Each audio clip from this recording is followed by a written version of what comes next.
Okay, I was going to do another show and tell real quick. I've been working on this doll that I bought at that estate sale, and some people asked me if I can show how to tighten the limbs up.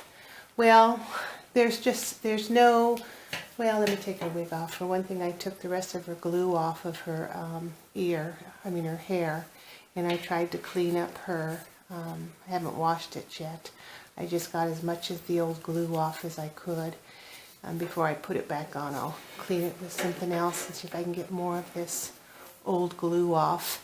One thing I noticed on trying to restring her, see how she's got the wire in here? I was thinking, well, I could take my tool, my jewelry tool, and open that up a little bit and maybe try and twist this string around a couple times around this leg to do that. And I thought, well, that's kind of silly because I only need such a little bit of tightening on that.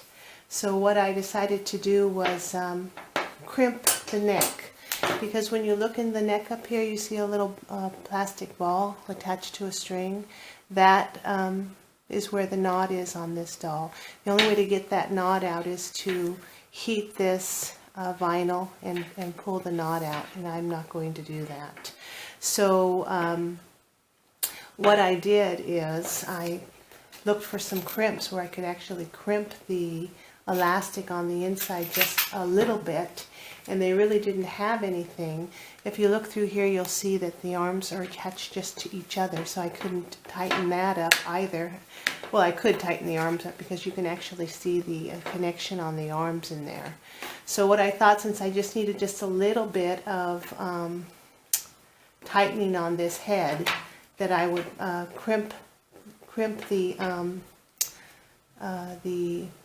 inside string. So what I did is I took one of these ribbon crimps that you can buy anywhere they sell. This in the jewelry section, and I crimped the two strings together, thinking I could get that down in the neck long enough to give it a little bit more support so that the neck would stay upright. And it does once you get the clothes on her, because I'll have the high neck on her.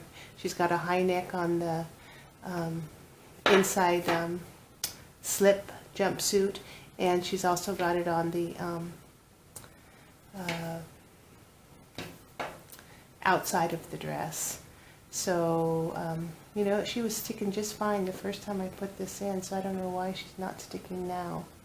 But anyway, as far as the hair goes, I took my wig brush and I brushed out the hair, and I'm still going to wash this. So I'm going to wash this in some warm water with some mild detergent to see if I can get the dirt out of her hair, and then I'm just going to glue it back on, because you can see the old glue residue here on the inside.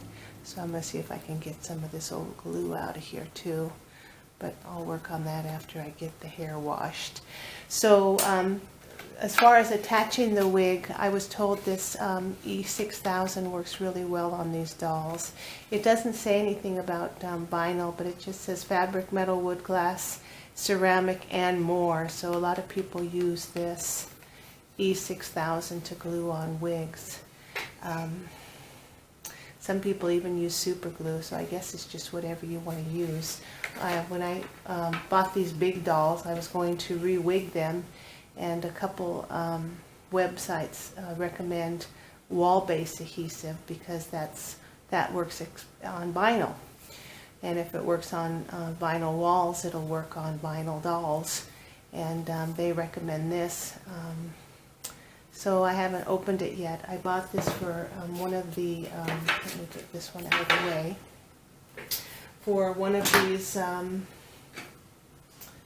they're called the Wispy Walkers. She's too big to show on, she's too big to show on the camera. They're 30, I have two of these. This is 30, they're both 33 inches. If you see the one over there in front of the TV set, that's a yardstick, so that's about what they cost. I mean, that's about how high they are. That one I paid $5 for at a flea market, and this one I paid $2.99 for at a thrift store.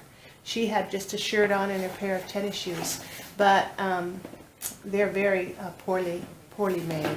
So I'm going to have to get some. Let me just take her apart so you can see what I'm talking about.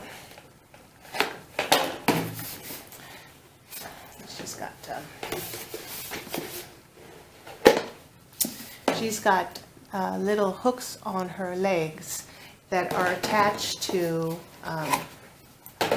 a piece of, see how she's got cable ties here on the side of her, right here.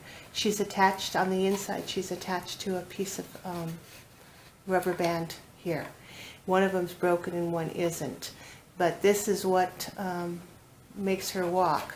So that keeps the legs coming back to center. So as she's walking and the elastic is being moved, it'll bring her back to center.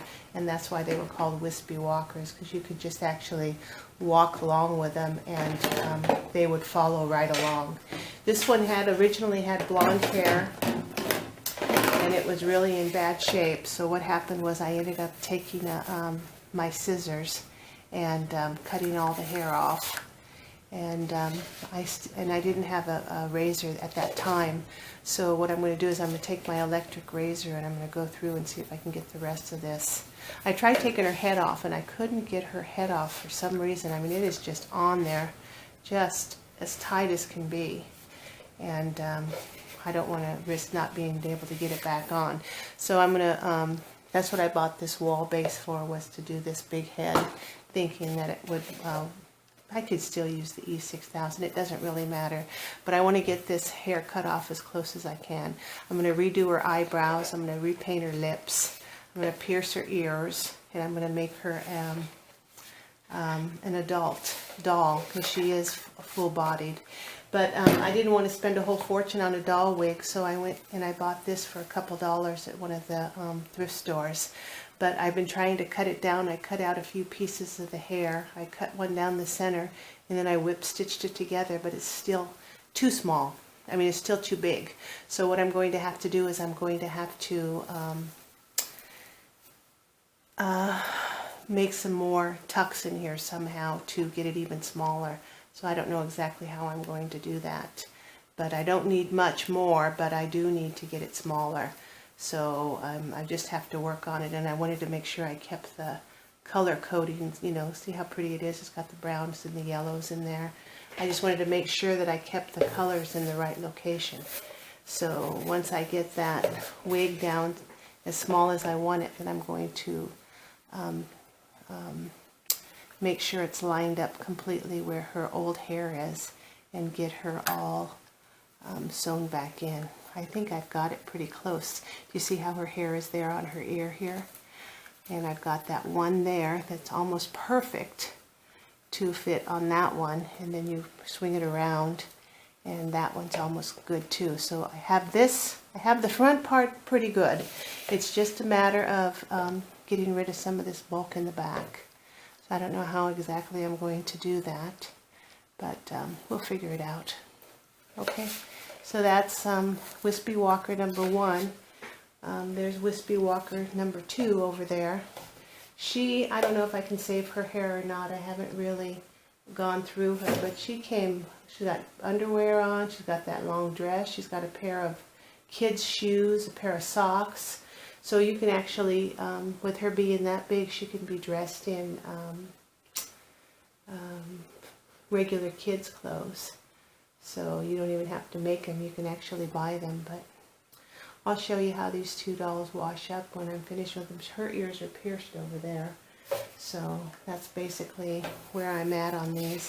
I also bought a brown wig too with long brown hair. So if I can't get this one to fit the way I like it, I have a brown wig that fits a little bit better on her. But I don't know, I kind of like this hair on her. I think it looks good. I think it looks good. But anyway, okay, so that's my show and tell on my Wispy Walkers. my 33-inch dolls. Okay, I'll talk to you later. Bye. Okay, I think I figured out how I can fix this doll's head with what I've done so far. What I've done is I've taken some cord elastic and I ran through the hole in this ribbon crimp. And what I'm going to do is I'm going to try and give this head a base that it can sit on so it doesn't flop around like a fish out of water. So I don't know if it'll work or not, but let's try it and see. So I'm just going to pull this out and keep twisting it around.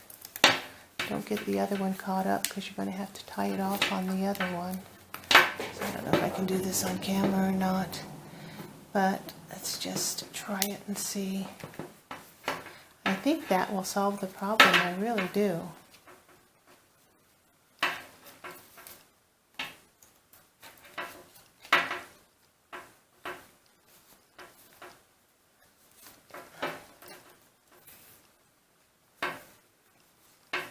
Because that's why it's flopping around, because it's just too narrow. But if you go in there and build up that base with something that's a little bit pliable, I think we can get it to work. Give her sort of a base to sit on, and in that case I'll be able to pose her head, and the ends of this can just go right down into the bottom of the doll before I tie it off. Let's see if it actually will work. So here we've got the elastic in there. Here's what's left over. I'm going to tie that off. And what we've got is a big clump of elastic in there. So let's see if that will work. So, can she pose her head now? I think so. Maybe I need to take some of the elastic out. But I think that solves the problem. Now I can pose her head any way I want it to go. Because I had to fill in that, round center in there where that head is supposed to go all the way down, which it won't do. I think that'll work. I really do. So whoever gets this doll next is going to say, who the heck did something as silly as that? But whatever works, right? That picks up the slack of the elastic, lets her be poseable, lets her look up, lets her look down, sideways. And it was just a matter of filling in that neck. So yeah, okay. Works. I'm going to keep it. Alright. Bye.